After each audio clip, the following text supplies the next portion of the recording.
to the second annual Global Symposium of Central Inn. Today we're going to discuss the rights of humans versus the rights of corporations. My name is Jenna Neal, and I am representing Kohlberg's theory of moral development.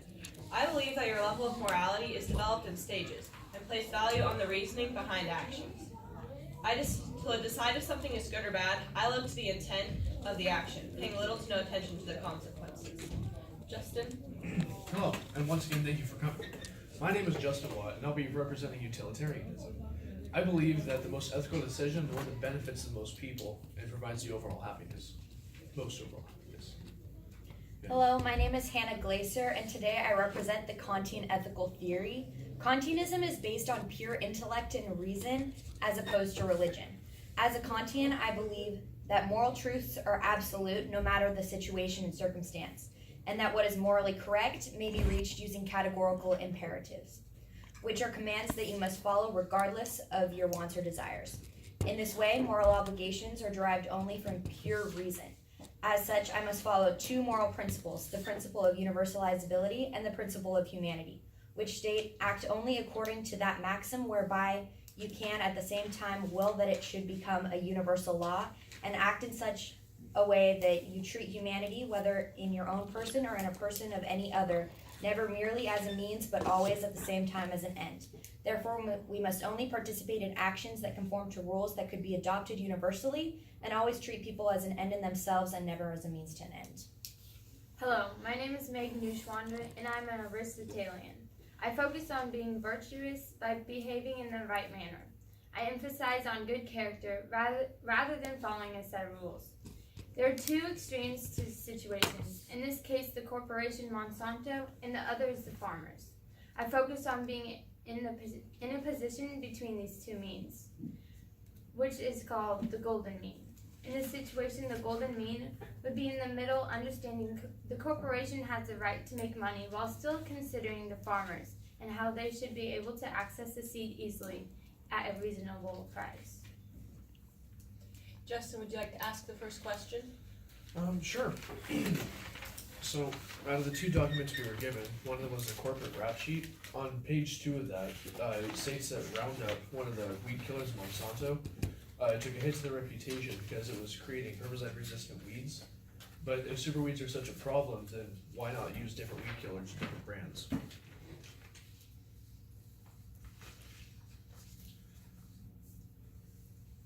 Would you like to talk first? Sure. From the research I did, it shows that they are not required to actually use Monsanto brand stuff. That way they don't just have to keep using the same thing. And from my understanding, normally how it is that when things go resistant to herbicides, it's because just that specific one, not necessarily all of them. So if they keep changing out, then they could keep the weeds down. See, the problem with herbicide-resistant seeds is that you have to continue using more and more herbicides on them to kill them off. So, kind of confusing. The question is that, do you have to keep using just Monsanto brand stuff? Because they're going to keep using herbicides as a way to try and keep the weeds down. Okay, so it's that they should use Roundup, continue using Roundup on Roundup resistant herbicides. So, it states that, if I can have just a second.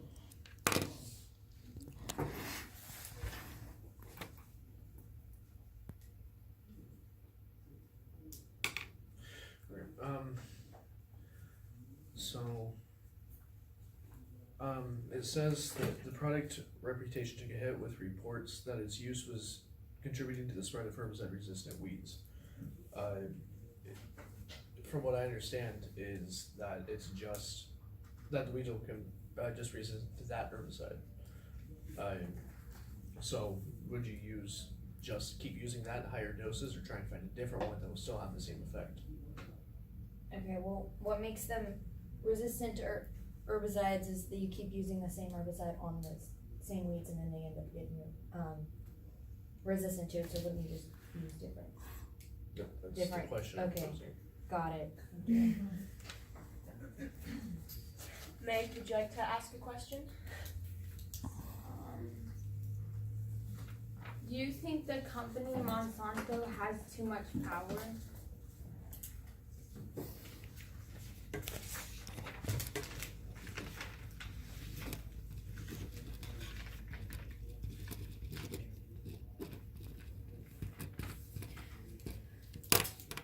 Okay, so the text says that Monsanto seed monopolizes the destruction of alternatives, the collection of super profits in the form of royalties, and the increase of vulnerability of monocultures has created the context for debt, suicide, and agrarian distress, which is driving the farmer suicide epidemic in India. So I feel like that as a Kantian, that the fact that the company is monopolizing over the industry, it's not ethical that he should be, the company should be able to continue to monopolize over this over the industry, because it just continues to harm the smaller businesses that are trying to get into it, if that makes sense. What I believe that makes the company, if it's an ethical issue, is does the company, is Monsanto's goal to have complete control, or are they just trying to sell their product and help as many farmers as they can, grow as many plants as they can? And if their goal is to just completely take over the market and make it so there's no other brands, then that would make them unethical. But if they're not, then they're not unethical. Right. As a utilitarian, I would say that it doesn't really matter what their goal is in owning the market. Either way, it's creating jobs for people, and jobs provide money, which provide help for families, and that would create more happiness. So it doesn't really matter what their goal is to have the monopolization or not. Right. Bigger corporations create bigger jobs in those cases. So I did some additional research on John D. Rockefeller, who controlled 90% of the oil industry in the United States at his peak, and he ended up, his fortune was nearly 2% of the nation's economy. So in US dollars today, he had approximately $409 billion. And so his like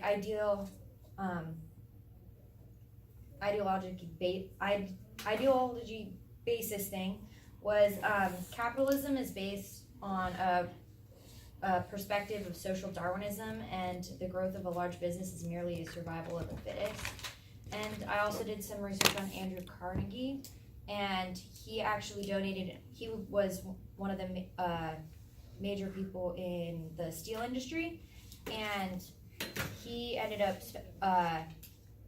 selling his company for $301 million, and then later gave 90% of his fortune away to charities.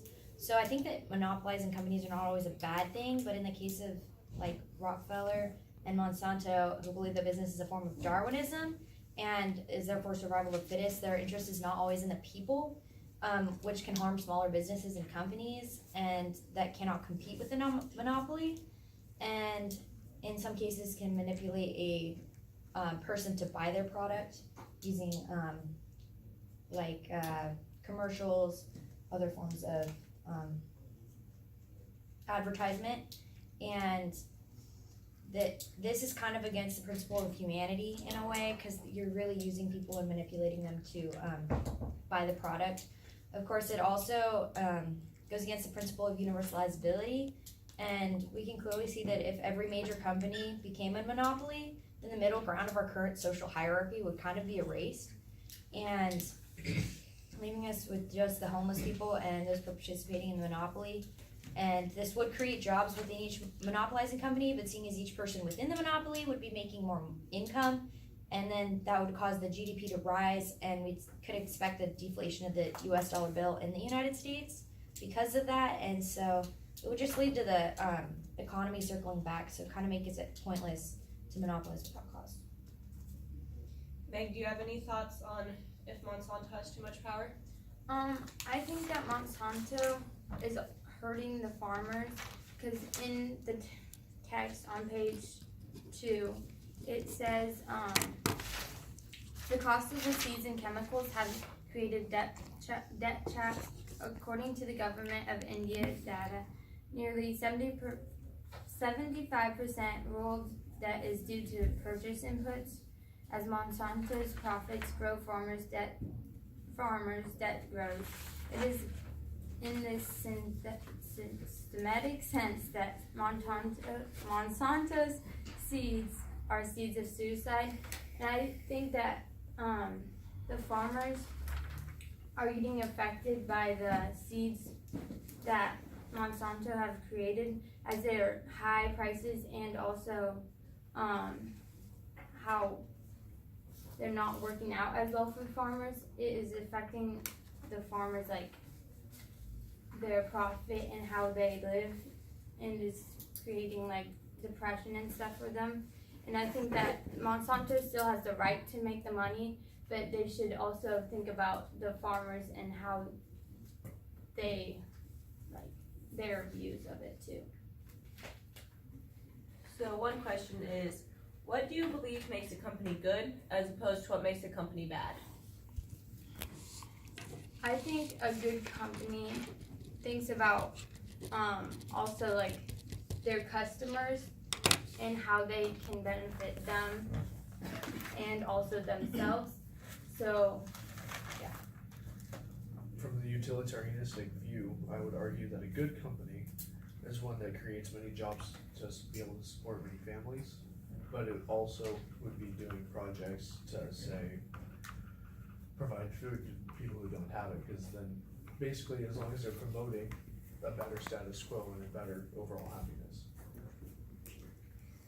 I believe that a good company is one that intends to do well, not only for themselves, but for the community that they are in, and as far as they can.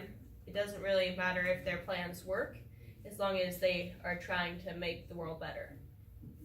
As a follower of the Kantian ethical theory, it's my duty to tell the truth, protect the state, and not take innocent lives. So I feel like that kind of falls into what a good company is. They need to be able to tell the truth and really protect the people in the state.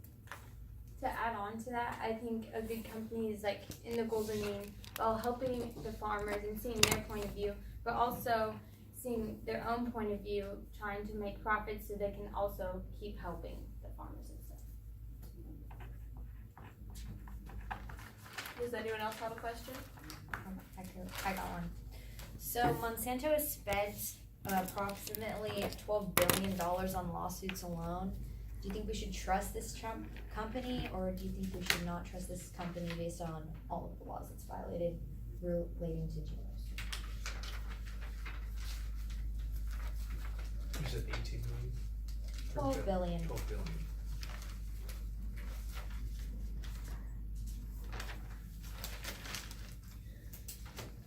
I believe that in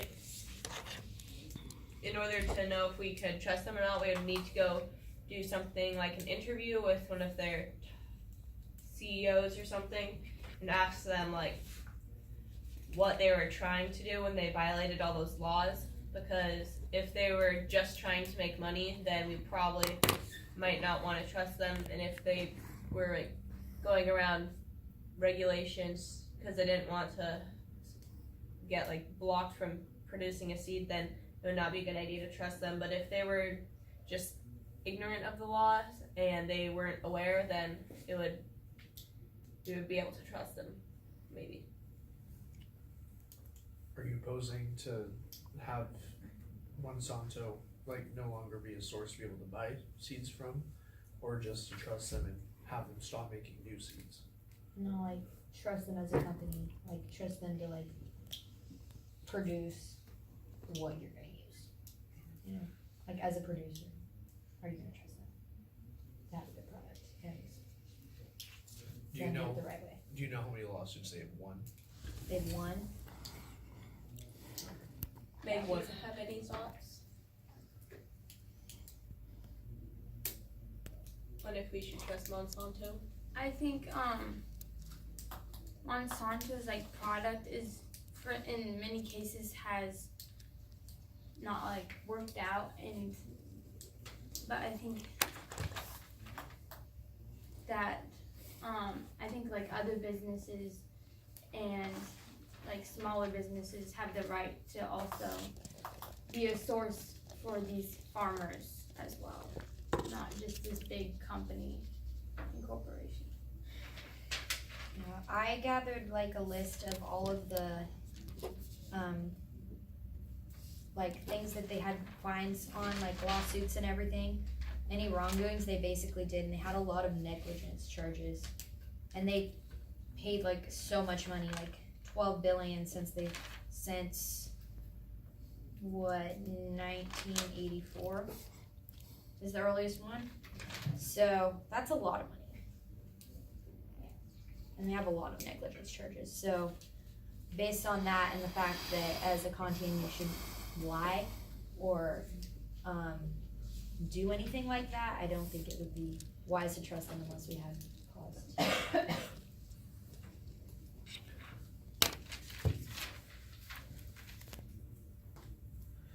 If you're saying that your question is whether we should trust them to be able to provide everything, then if they're able to pay our release fines, High they're school making Avid enough money, students that are going on the then field trip are released should at we be able this to trust time, them to use thank you. that product too? No, the product that's there.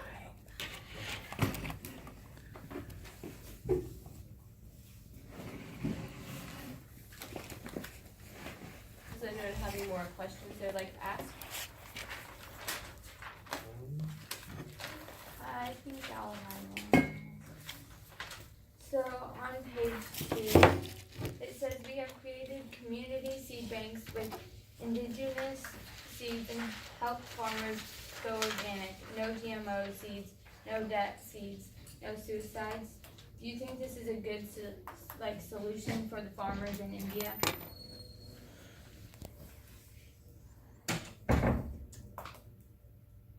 I'll go. I think it is, because that way people are getting charged less, they're easier to grow their crops, and less people are committing suicide out of debt and everything, which would promote more happiness in the community and would be able to feed more families. I also think I agree with you, Justin, as it is helping like the farmers out, and instead of them having to pay for this, it's a way that as a community they can work together to like help all the farmers so they can still like make profits and still make a living. Okay, so I think that in this case, this is a good solution in the case of this company, but I feel like if it was switched around that it wasn't this company that was in charge of the GMOs at this point and we had a more trustworthy company, I don't think it would be such a big deal. But since we do have this list of all these wrongdoings that they have done, I feel like this is an adequate solution for this problem. Because I feel like it's almost the fact that the company is monopolizing over the industry, and yeah, I feel like if we had a different company that had a better track record, we would be able to find a different solution to this, but this is a fairly decent solution for this current problem. The article, The Seeds of Suicide, How Monsanto is Destroying Farming. On page 1, it states that 95% of India's cotton is currently controlled by Monsanto. And this was written in 2018, so it's fairly recent. That creating a seed bank is a good solution, since it would make it so they don't have to go and try and find that 5% that isn't Monsanto if they don't want to buy from Monsanto. And it would make it much easier on the farmers and much more realistic for them to be able to grow seeds on their own. I have kind of like a follow-up question to this. Do you believe that Monsanto has the right to require new seeds to be purchased annually for each harvest? Because it states in both documents how farmers cannot save the seed from the previous year because it's against the contract that they apply themselves to when they're to purchase the seeds. Right, so the problem with the Monsanto GMO seeds is that they're all sterile, so you basically are forced to buy new seeds every year. A lot of them are sterile, according to the article. A lot, as well as Roundup Ready, but it's their product. So if you're willing to buy the product, and I'm not sure there's a problem there, but of course, if you agree to use those sterile seeds, then you basically are agreeing that you have to buy new seeds every year because they are sterile. In the other article that we were given, the Monsanto corporate rap sheet, it states, when Monsanto introduces its first genetically modified seeds in the 1990s, it forced farmers to sign contracts prohibiting them from continuing the traditional practice of saving some of the seeds and planting them for the following season. To make sure farmers were compelled to purchase a new supply of GMO seeds for every season, the company made sure it had the right to inspect and monitor the fields of its customers. It also brought lawsuits against farmers that claimed violated the company's policies. And what I believe is that if you sign a contract, you're going to have to stick to that contract. So if you don't want to have to sign a contract, just don't buy the product. Yeah.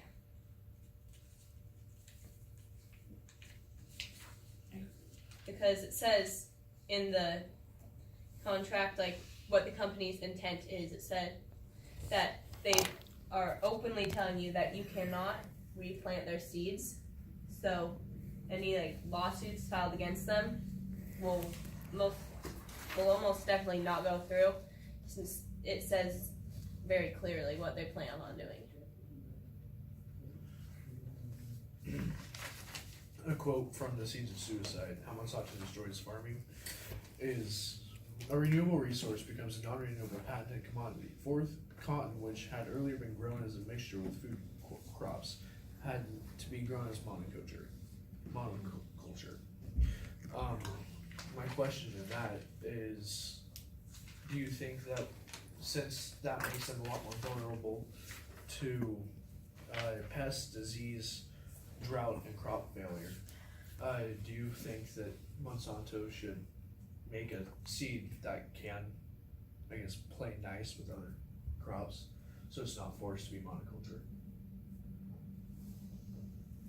Because that would also create more yield if they could grow them all together and just healthier plants altogether.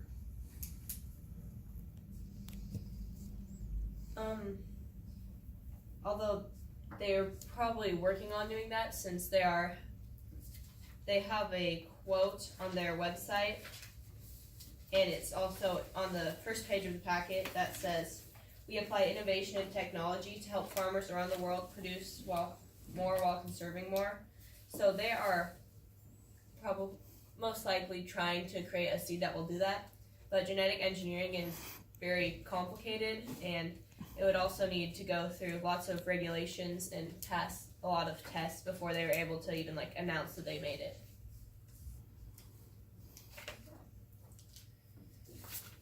Along with that, once you crossfeed GM plants with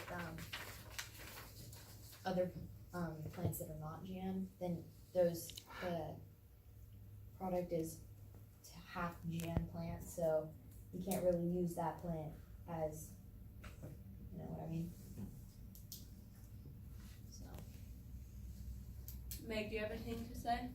I agree, what Jenna said, Monsanto's goal is, it says on page 1 also, producing more, conserving more, improving farmers' lives.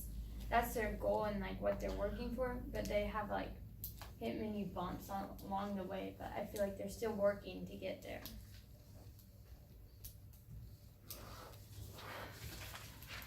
Okay. Another question? Oh, sorry, go ahead. Well, I was going to say one more question and then we're going to open it up to the audience. James Weston of SSC expressed his belief that corporations should not seek to compel social reforms, and to do so would violate what the American Constitution and what it stands for. What do you believe on if companies should seek to change things like that? I believe it all. I believe it all kind of results in the end game of it and what ends up happening. because they can influence a change that happens for the better and creates more jobs, creates more happiness for the people. But regardless of if they should or not, it is reported that Monsanto has sought endorsement from many political parties, and I believe they were even charged with paying them illegally. But they were endorsed by the Clinton brand, or endorsement by the Obama endorsement, and many other endorsements throughout the government by officials. So I would argue that regardless of if they should or not, they already are trying to endorse this kind of change that's happening to introduce more GMO foods.